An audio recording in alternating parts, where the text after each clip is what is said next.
From the Radio Cafe and the Quivira Coalition, you're listening to Down to Earth, the Planet to Plate podcast. I'm your host, Mary Charlotte Domandi. This is a program about regenerative agriculture and the many different paths people are taking to fix a broken food system, restore soil, and mitigate climate change. Today we're going to be talking about a new book that explores the place where high-tech and regenerative agriculture meet. That's right after these brief announcements. This program is sponsored by the Greenhorns. Listeners to Down to Earth might enjoy the newly released 6th edition of the New Farmer's Almanac, a literary miscellany written by and for working agrarians. This year's volume is called Adjustments and Accommodations, and it's full of essays, poetry, and images that explore how people are facing challenges and uncertainties on the land. Learn more and order your copy at greenhorns.org. This program is sponsored by the Agrarian Trust. Agrarian Trust is charting a new path forward for the land trust movement. They're advancing an innovative and robust model of land ownership in which agrarianism, social and environmental justice, community well-being, and the earth itself are seen as fundamentally intertwined. They're doing this by helping regenerative farmers and ranchers to secure long-term, affordable land leases. That helps to strengthen local food systems and to transform community relationships to the land across the country. Visit agrariantrust.org to learn more. And now to our program. Our guests today are Dorn Cox and Courtney White. They're co-authors of the new book, The Great Regeneration, Ecological Agriculture, Open Source Technology, and a Radical Vision of Hope. Dorn is a farmer in New Hampshire on the family farm where he grew up. He's also got a deep background in high tech and is a founding member of the FarmHack community. And he's active in so many aspects of regenerative agriculture and restoration that I can't even list them all here. We will link to his bio in the show notes. Courtney White is a founder of the Quivira Coalition, where he served for many years as executive director. He's author of many previous books, including Grass, Soil, Hope, and The Age of Consequences. It's just great to have you both here on Down to Earth. Thank you very much, Mary Charlotte. It's good to see you again. And likewise, it's great to be here. So this book is called The Great Regeneration, and this is a show about regenerative agriculture, but we often don't really stop to define the term regeneration, and I just wondered what it means to each of you. Regeneration simply means life. Life is regenerative, and so it's biology, it's water, it's anything that renews itself over time. And the planet, Earth, is very good at regenerating itself. It's been doing it a long, long time.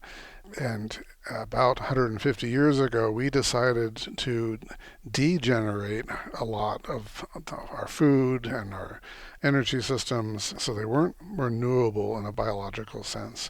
So regeneration means, can it renew itself? Can it perpetuate itself? Can it live? We have a food system that killed a lot of life through chemicals and pesticides, and so it was degenerative in that sense. And what farmers like Dorn and other folks who are in the book are doing is regenerating landscapes, and literally bringing them back to life. I think it's somewhat helpful to sort of do that counter in terms of, I think of sort of extractive versus regenerative. And part of this is recognizing that when we engage with living systems, we have the ability, like using our muscles, to improve the health of the environment. And I think that's the key part of regeneration that, from my perspective, is what is the part of nature as we interact with it through agriculture that we can improve and become a beneficial organism on the landscape. But regeneration is also something that's quantifiable. It's something that we can say it's changing and improving over time. It's recycling and creating more life where there was less life before. And that's something that we can observe. It's something that you can see from the satellite. It's something you can see under your feet. It's something you can dig in the soil and understand. But I think that the key is that it is about the health of the living systems and our role in moving from extraction into participating productively and improving the function of those systems.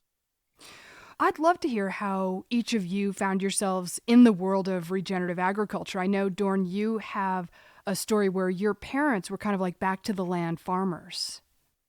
That's right. And I think the motivations at that point were partly getting out of the rat race and independence, and what we talk now more about sort of the food and community sovereignty framework. They were less thinking, I think, in terms of the climate effects and much more about the community independence nature of agriculture. But for me, the aha moment with regenerative agriculture was when I connected with Klaus Martin in upstate New York and saw the way that he was farming and how he was turning in these lush fields back to feed microbes. He was saying, we're not farming grass or we're not farming grains, we're stewarding the life in the soil. That was a catalyst. And then to say, well, how do we bring what I was just seeing in the field in my own farm and what that looked like, and how does that fit into the way in which science is trying to describe it? And I found that there was a huge gap that had yet to be filled. And so that was the exciting part, is saying there's a role for us as farmers, as humans in this agricultural food system, to start to fill that gap. And I think it's really important, too, that you were away from the farm for quite a while. I mean, you had a whole kind of whirlwind, as I think of it. I don't know your life that well, but, you know, in high tech and high finance and this completely different world.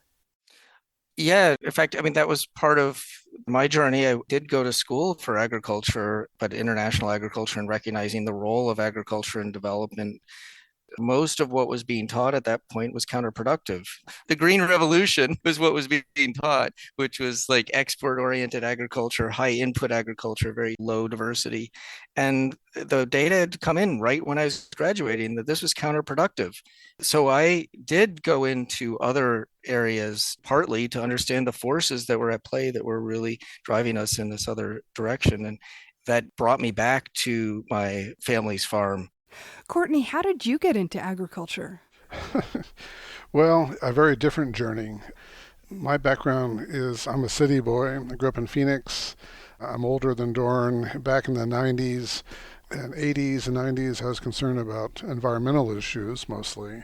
Joined the Sierra Club, was active with the Sierra Club, worried about wilderness and mining and overgrazing. And that was one of the things that we were taught as activists to be concerned about, was the damage that livestock were doing principally to public lands out west. And to make kind of a long story short, I met a rancher at a Sierra Club meeting who was ranching differently. And he bunched his cows together. He was grazing in nature's image like a herd of herbivores should graze. And I thought this was really pretty incredible. At the time, there was a lot of ill will and bad blood between the environmental community and the agricultural community, ranchers in particular. And I saw what Jim Winder was doing, the rancher, as a way to build what we eventually came to call the radical center, that there were practical solutions to these ideological contests at the time.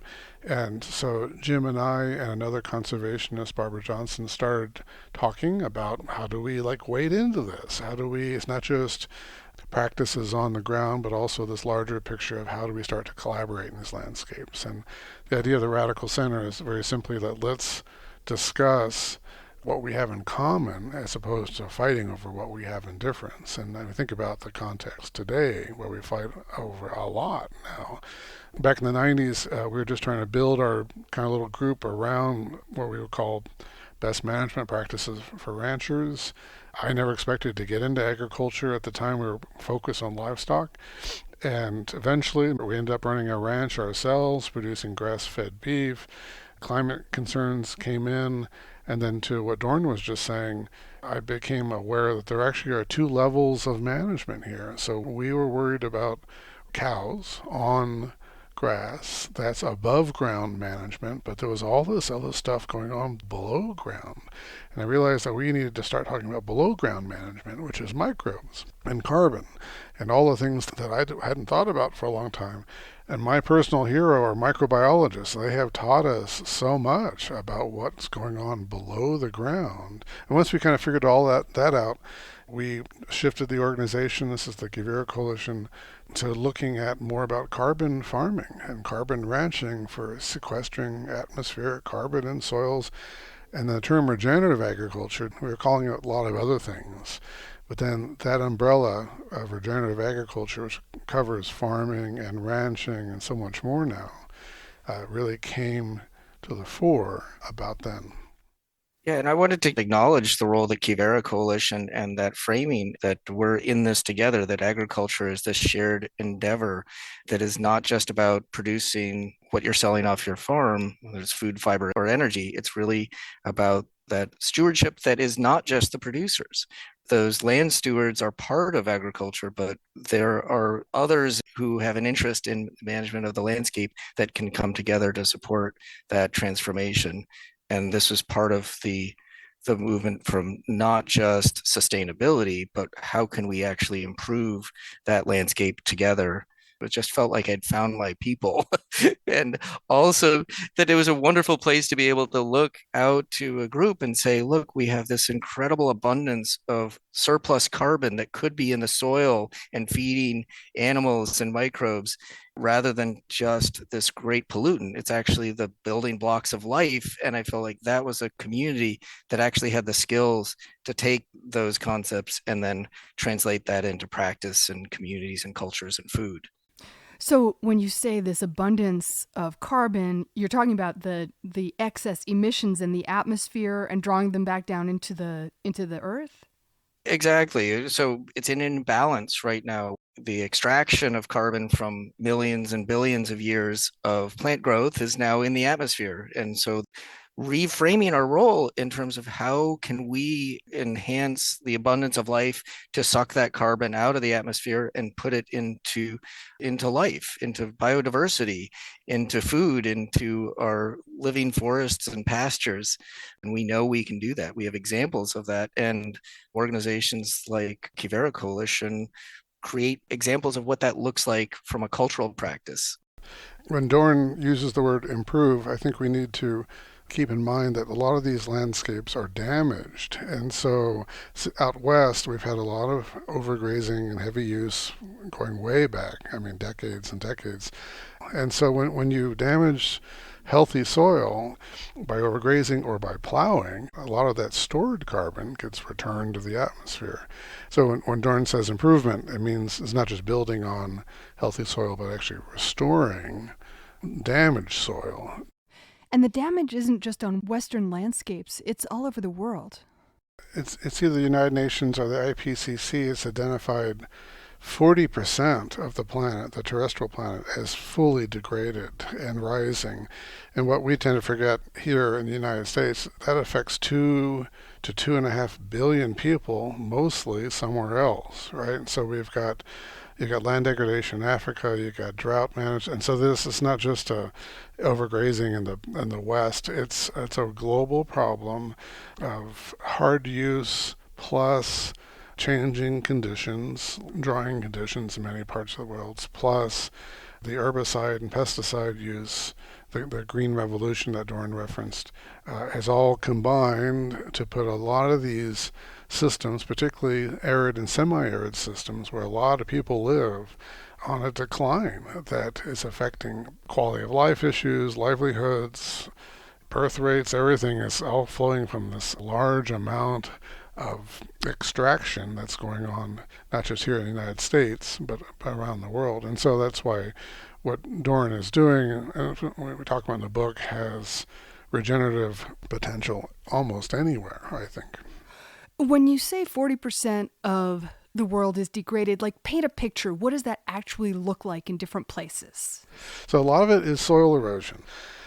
If you're not in arid environments, it looks like degraded forests. So the Amazon is slowly changing from a tropical forest to a savanna forest. And so that's a loss of everything that comes with tropical forests. It's a savanna ecosystem, but do we want that in the Amazon? So their idea of degradation is an interruption in natural cycles. Rain cycles, carbon cycles, usually at the hand of some kind of human activity. Folks may not realize that back when I got started, most of what we measured when we looked out in the land or talked about the land was qualitative. Meaning we'd look at it and say, well, I think it's eroded. Well, it looks eroded to me. Or we'd have some very kind of crude measurements. Now, thanks to technology and what groups like Dorn's are doing, you have quantitative analysis, and that's what's really important. So now you have numbers. It's science, it's data, but it's really important. I like to think of it as big data meets regenerative agriculture. So you've got all the technology and the silicon, the sensors and the satellites all working together to take it away from qualitative, I think it looks degraded, to quantitative, it actually is degraded. And then what do we do? So now we're getting into the substance of the book, and that is how technology can be used in service of regeneration. Dorn, how would you describe your vision of open source technology as it's used in agriculture? What is that? What does it look like? I think the vision that I see is that anybody, anywhere has access to the knowledge to know what to grow, where they are, and access to the tools to then be able to grow it and to be able to then share that knowledge with their neighbor.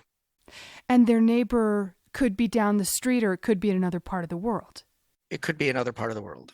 It's a two-way street, and that's a continual improving process. So our understanding today is going to be different than it is next year. A short way of saying this is every farmer has 40 years to learn, 40 seasons. But if you have 1,000 farms, you have 40,000 years worth of learning that you can consolidate. So that's the vision, is that we're able to both improve within our lifetimes, but also share with the next generation and know that what we've contributed is of value. And the tools you use to do that are all the technology, including the internet and lots of other stuff. Yeah, the technology that we've developed in the form of cameras, the form of internet, the form of processing power and storage, all of those things are essentially our ability to use the tools that we have to be able to interpret our environment and to express the richness that is already there, but give us feedback into what actually exists so that we can make better decisions. It's essentially a layer on top of a system that already exists, but it gives us insight into the way the world works. And this is a big leap. It's on a level that we've never had before because of the power of our technology. Is that right?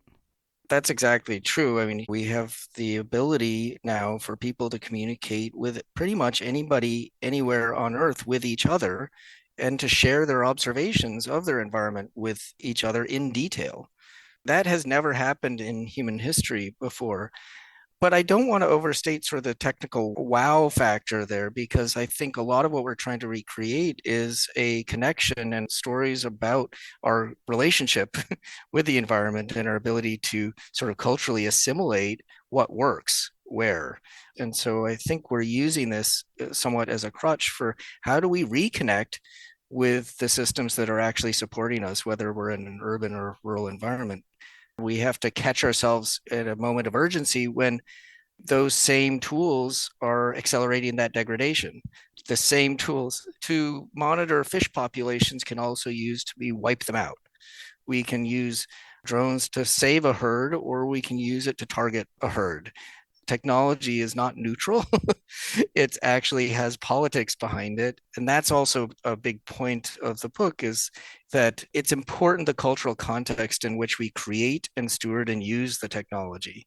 And who has access to that is also very important. So if we're equipping farmers and ranchers and community members to monitor their own soil health and to monitor the quality of the water in their well or in their river or in their lake, that creates different policies than if that knowledge is sequestered somewhere else by an authority somewhere else.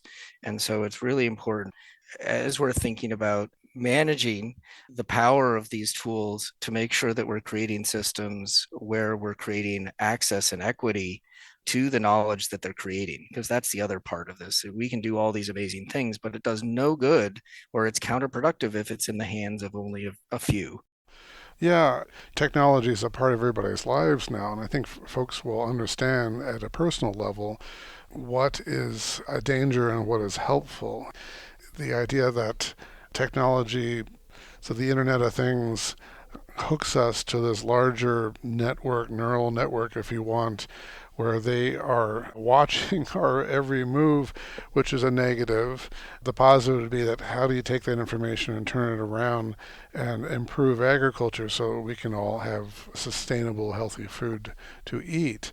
A lot of that is about control, which we talk about in the book, meaning that certain corporations can control access, can control that data. What Dorn is doing, and the group that he works with, is working on the other side of that. How do you create these networks using open source software? Because that's really key to this, is that it is open, it's being shared, and that is a direct challenge to the control and command system that we have run by a few large corporations that don't want this networking and don't want this data sharing to take place.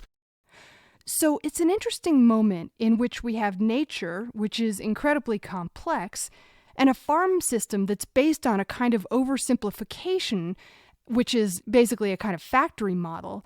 And now the technology is starting to be able to capture more of that actual complexity that's inherent in ecological systems. I think a lot of what drove the simplification of agriculture was just that. It was very complex to farm biologically because of all of the variables that we know. And so the movement was really to, like, how can we get production and reproducibility through this oversimplification of those natural systems? That's the opportunity that we are now faced with new tools to understand those systems and understand those variables and share those. But that's very difficult to do if you don't collaborate because they are so complex. You have to cooperate. You have to create systems where you agree and create trust amongst multiple communities, across businesses, across academia, across governance, across communities. All of those things are hard. And yet there's a history in agriculture of sharing knowledge, of sharing seeds, of exchanging knowledge about what works where. And so that is part of our ethic. It's part of human culture to do that. But there's a second part that I want to acknowledge, is that part of this is like sharing knowledge globally, but the other part is local autonomy and sovereignty and food sovereignty and data sovereignty and control. And so that's the other part. Open source doesn't mean that you share everything. It means that you're sharing the knowledge about the way things work, but it also enables privacy and autonomy and control to be able to take agency within your own environment. Many of our listeners have probably heard of the idea of the tragedy of the commons, and that's basically what happens when you have a resource like a public pasture where everyone grazes their livestock and then it gets overgrazed, or a fishery that gets overfished. The idea is if you have a commons, it's not going to be sustainable unless it's managed. Your book is in a lot of ways pointing to a 21st century vision of the commons. What does that look like? Well, that sort of the classic tragedy of the commons, the idea that a community goes and takes too much from the natural resources and everybody suffers. And so the idea of the tragedy of the commons is that it's inevitable that human nature will just go and extract and destroy a resource driven by individual need or greed and not thinking about the larger community. That idea, that research, that paper that was written years ago has been largely refuted in the sense that there's many, many, many examples around the world of collaborative behavior for the good of the commons. There's lots of examples from different countries where groups work together and manage a resource for the general good. Things tend to fall apart when someone kind of breaks that community sense and goes and grabs too much for themselves. But those examples exist. That stuff's been researched, and now we're trying to figure out how to kind of get back to this idea of a common good. The commonwealth is how we talk about in the book, plus all of this technology and good farming practices that we now know about. And I also want to say that a lot of this isn't new. A lot of this is built on indigenous and traditional community knowledge, and that it got pushed to the side by the Industrial Revolution and by a lot of sort of bad behavior by food corporations and things. And a lot of that is coming back and underpins a lot of what we're talking about here. So it's not something new, it's really something old that has infused itself back into agriculture, plus that digital thing that Dorn's been talking about, which is why I think it's so exciting. And of course, so many traditional and indigenous communities work on a commons level, and they do it successfully, and they have done it for centuries, if not more. You're listening to Down to Earth, and we're going to break for a couple of brief announcements. Join Fort Union Ranch Triangle P Cattle Company, Bill Zedike, and more for 2 days of education and fun on the land at Fort Union Ranch. Learn about building erosion control structures, setting up a compost for rangelands, grazing and stewardship for water and wildlife, beaver dam analogs, tree thinning for wildlife habitat, organizing a water management plan, and more. That's on Thursday and Friday, April 27th and 28th. Camping is available Wednesday and Thursday night at Fort Union. The workshop is free. Learn more and register at quiviracoalition.org/events. And Quivira is hiring for multiple positions, including Communications Director, Education and Outreach Program Director, and a Grants Manager. Check out the full descriptions and apply at quiviracoalition.org/work-with-us. Work-with-us. And now back to our program. Let's talk about some of the things you're actually doing. There's something called Open Team, that stands for Open Technology Ecosystem for Agricultural Management. How did that come into being? What is it? What are you actually doing both on the ground and in digital space? Yeah, no, it's a great question. It really came out of the recognition that agriculture is not just like any other enterprise, and it's not like any other research.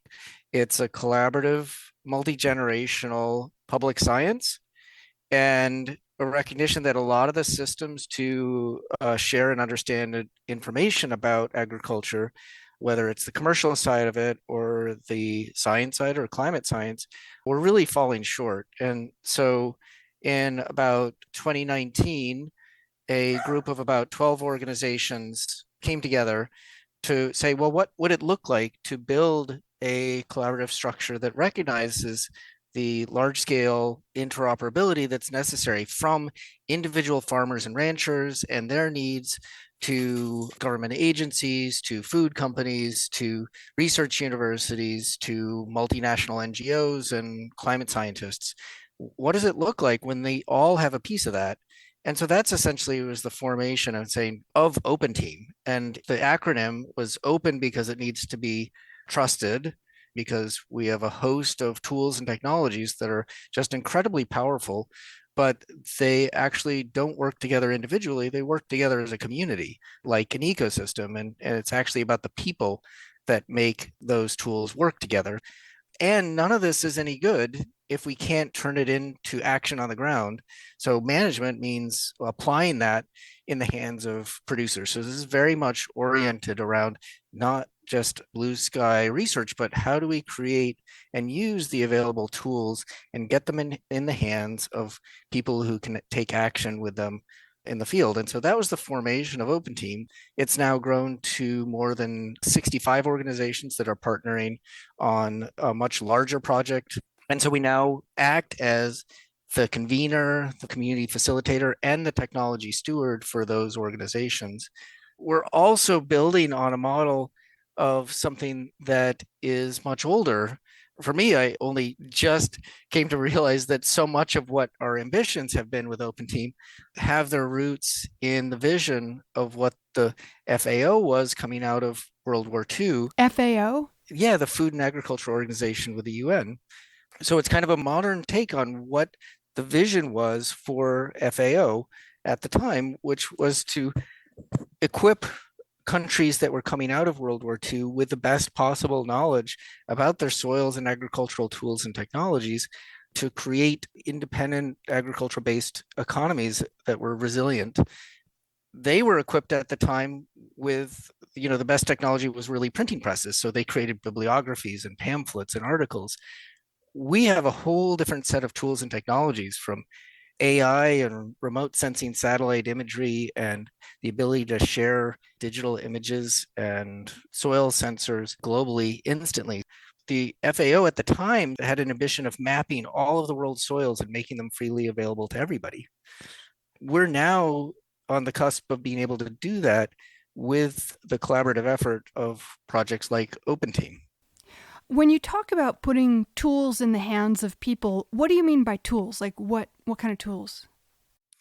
There's a whole section on the book exploring the idea of tools. Like, what are tools? They're embodied knowledge that allow you, and there are different types of tools too. We have observation tools, which allow you to interpret your environment. They're the tools that you often think about to take action. Those are things like plows and harrows and axes and machines that create things. But there are also analytic tools, things that allow you to take your observations and turn them into insights. Then they're management tools or decision tools that help you make better decisions from that analysis. So all of those tools together are part of that ecosystem. And we're looking at all of those, but particularly focusing on the communications tools, the way in which we are able to exchange the information. So it might not be intuitive, but something like a Google search bar is an incredibly powerful tool. You can enter a question and get incredible feedback from that very quickly.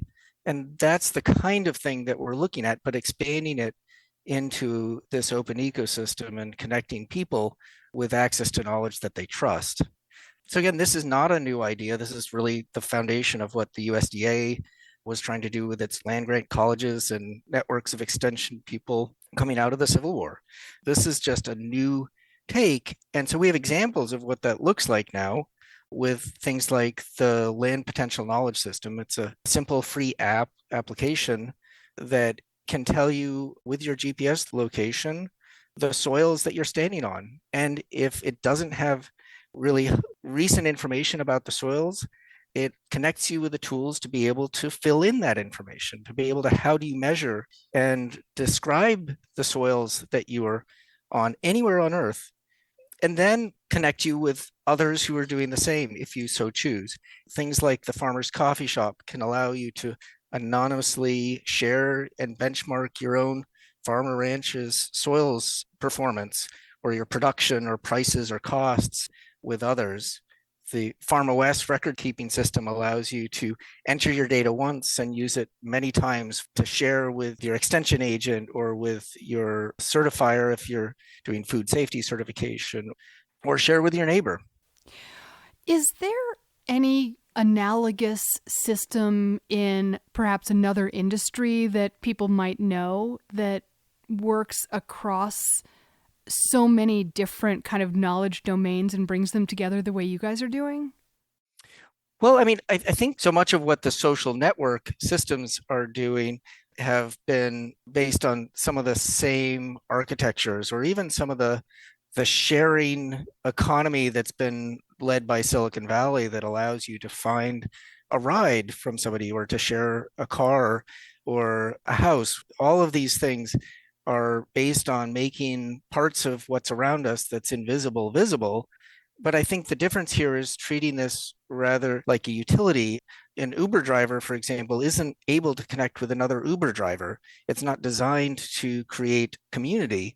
What we're looking at here is creating trusted ways to discover what's around us and also build more connections between communities and have trust in the information that we're creating through that system. I think what we're advocating for in the book is that there's a lot more power from those same systems if they're reoriented and controlled by those who are actively using them.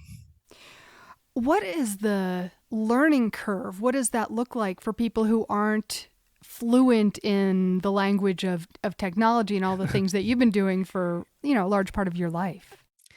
No, it's such a great question. The learning curve is a constant struggle. And I think what we see is that these, especially in open source communities, is that initially the learning curve is much, much higher, and then it becomes extraordinarily simple and commonplace. And so it's how do we get through that initial learning curve together?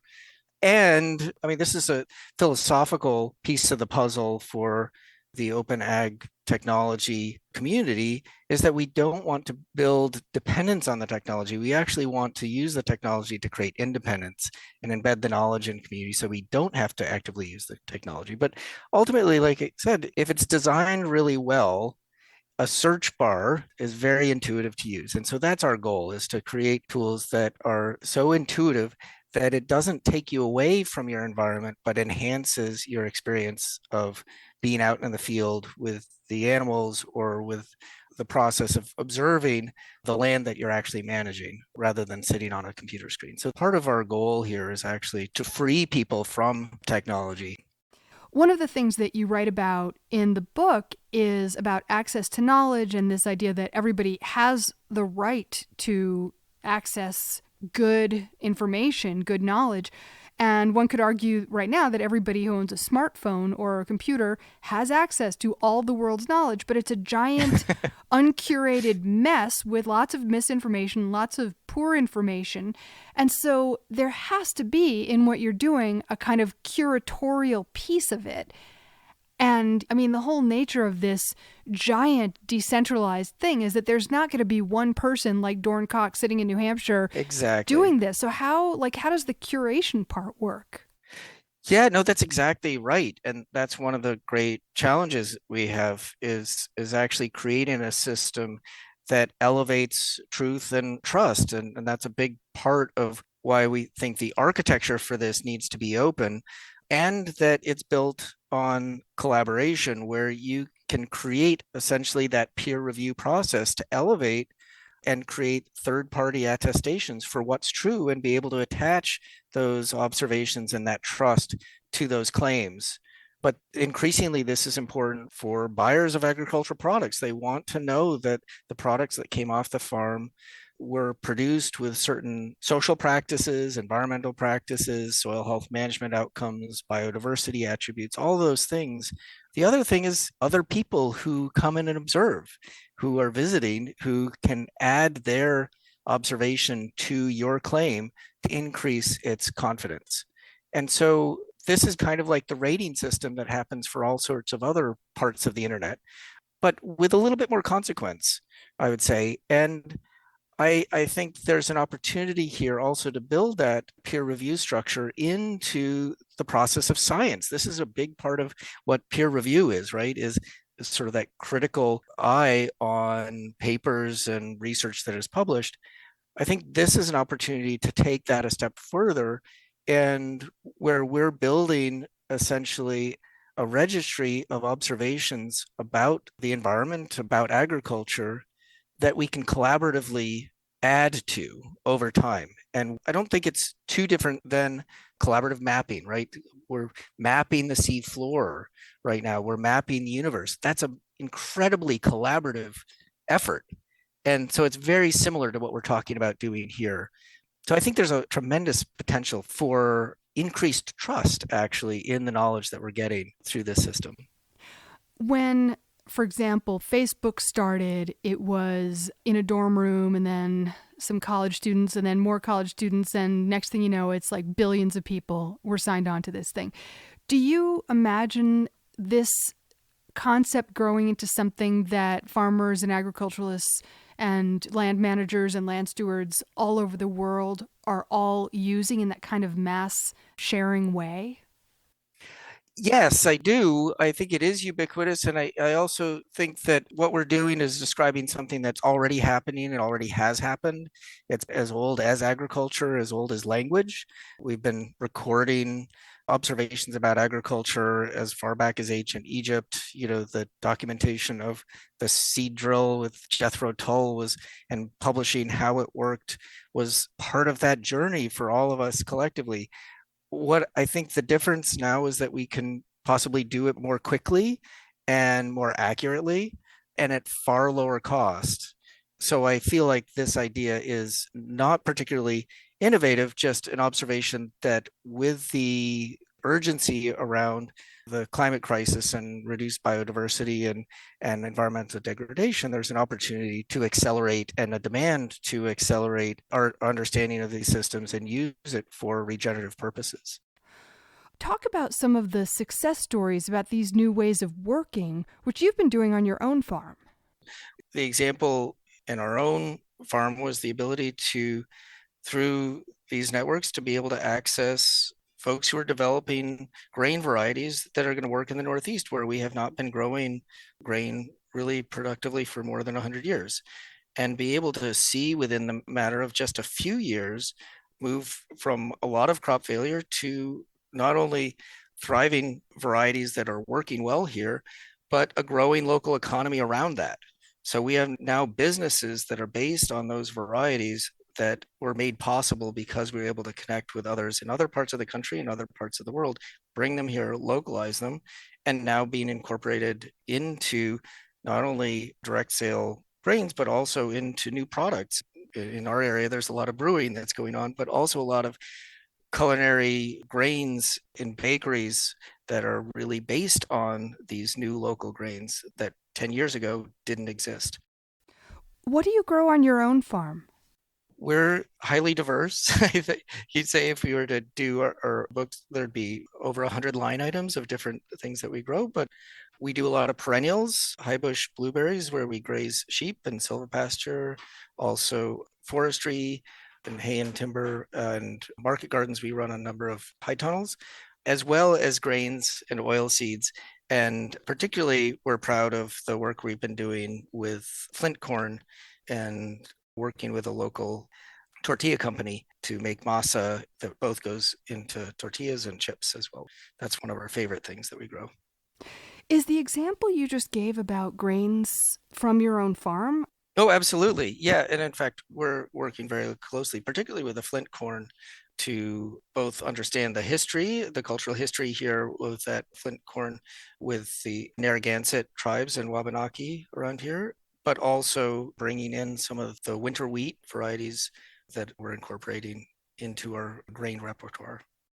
Can I jump in just for a second, Dorn? And the context is that New England used to be able to feed itself, and then it couldn't feed itself, and now they're trying to feed itself again. And part of that story is to go back to things that were grown historically by native communities.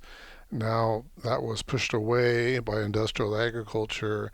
Food had to be imported into New Hampshire, decreasing the resilience, increasing the erosion of the land, and those kind of things. So this is, in that backdrop, is, well, let's kind of come full circle to things that were grown here before that could feed us.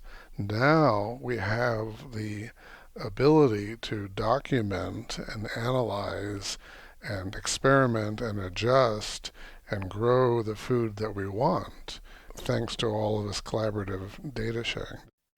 I think that's right. And it's not just the knowledge to share what works, but growing it is just one thing. The other part is being able to actually create local food systems that work and distributing it and adding value, where the exchange of the knowledge of how to process that in a local way and get it to people in a form that works is a huge part of the equation. And in our case, we work with an old structure called a cooperative, but that was amplified by being able to share information and be able to order and see what was available on not just our farm, but on other farms, and be able to aggregate that very much with the same technology that Amazon uses to set delivery routes and to be able to understand real-time inventories.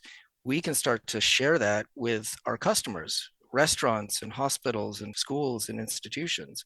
In the book, we talk about the Three Rivers Alliance that started with just 3 farms, and I think we're the first 4th, and now it's more than a dozen farms. And during the pandemic, when food systems were really shut down, it went from 2 delivery trucks to more than 8 delivery trucks in a matter of weeks. And we were able to adjust using that same set of tools that we controlled to be able to produce food at meals at restaurants and push that out to people for delivery services. So really shift around and adapt to the local needs.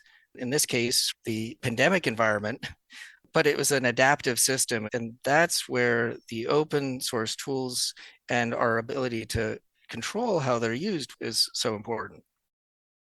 One of the things that we talk about all the time when we talk about regenerative agriculture is that basically you have to understand that your land is part of an ecosystem that long predates you, and you can't just dominate it. You have to actually work with that ecosystem. And that points to a vision of conservation where you're not just like setting some conservation land aside. So you've got a wilderness area or a national park or something like that, and that's your conservation land. But instead, it's a vision where all land, including agricultural land, is managed with conservation values. And I know, Courtney, this is something that you've written about a lot. And it's a really, I think, important reframing of how a lot of people think about both conservation and agriculture. Well, I think Dorn would agree that what we're talking about is not just food production. When we talk about ecosystem management, Very much so. we talk about where our water comes from, air pollution, from dust. All these things are part of ecosystem services, ecosystem management. There's wildlife issues, folks concerned about reintroduction of keystone species in agroforestry type systems, which are regenerative food producing economies, but also have room for animals and beneficial insects. And it's this integrated, multi-layered ecosystem thing that also produces food and also stores carbon in soils, also produces an income for the land manager. And I think embedded in what Dorn is talking about is increased profitability for the farmer, increased yields, longer term viability when you've got more carbon in the soils. We haven't talked about resilience very much, which is buffering yourself from climate extremes, whether it's drought or floods. All of this is wrapped up in a vision that you call conservation, but it's really what regenerative means, not just regenerative agriculture, but regenerative communities, families, profitability, be able to make a living off these landscapes. We have a species crisis, and globally, species are in decline. A lot of agricultural land needs to make room for different kinds of wildlife, which they don't do in agricultural production, conventional production now. So all of that is rolled into, and this is why one of the quotes I like to say from Dorn is that farming isn't rocket science, it's more complicated than that. And you get a sense of all these different layers, which should tell listeners you're going to need computing power to deal with this, right? I mean, you've got all these highly complex variables moving all the time. You've got climate change now beginning to kind of tighten the screws in different ways. And that's why the timing of the book and the work that Dorn and his friends are doing is so critical. Is we have the skill set through a lot of beta testing of regenerative agriculture built on the good work that indigenous and traditional communities have been doing for a long time. Now you add the digital component to it, computing power, and now you've got a way to manage these systems. And that's why Dorn talks about ecosystem management, not just food production. Yeah, I would like to jump in there just because of the word conservation in particular. I'm on the board of the National Association of Conservation Districts, but I would say that that term is actually limiting us, because I think what we're really talking about is less conservation, which is keeping things just the way they are, and really thinking about stewardship. And I think that is an important distinction, and it acknowledges also humans' role on the landscape for all the many generations before that were stewarding and were active in managing that landscape. So it is a different vision, but I would encourage the use and transition from agriculture just as production and beyond sustainability to really thinking it in terms of stewardship. Some big corporations, and you write about this in the book, are getting on board with regenerative agriculture. From what you're seeing, how much of this is real versus like greenwashing, getting in on the trend and all of that? And above all, to what extent are these big extractive companies really questioning and changing their approaches to the land and water when, as we know, their overriding concern is quarterly profits?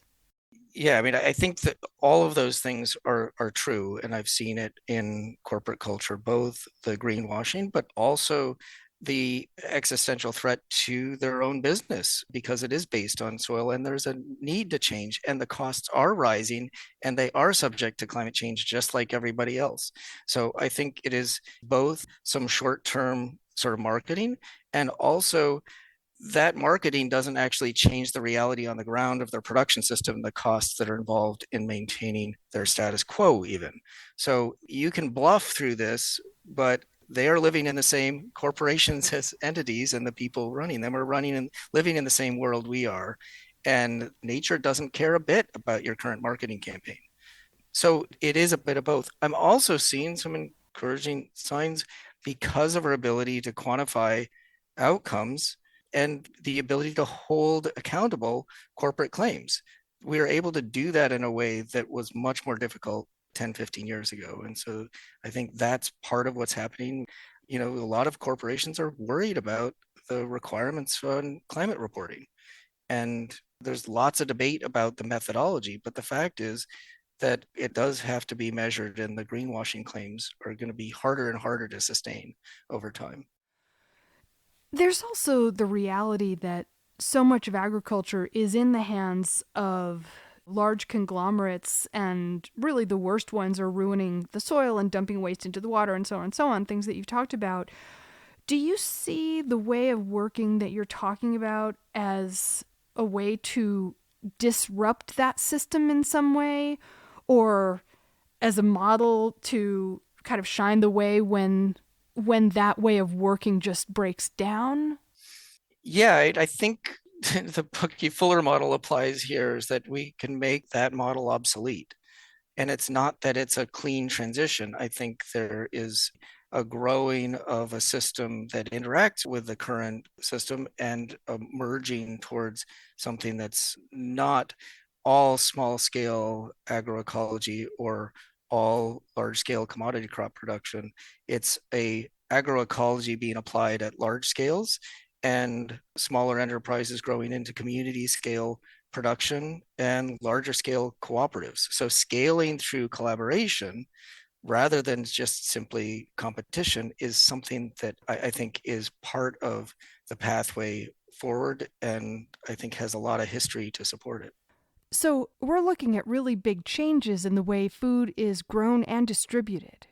Yeah, absolutely. And we're seeing that there are efficiencies and resilience from having better understanding of the way the food systems work and reduced waste and being able to create systems where we can produce supplies of food closer to where they're eaten, but not in all cases. In some cases, it makes sense. So it's this hybrid that is not just simply, the old model of large scale specialization, but really creating resilient and adaptive food systems closer to where people eat in general.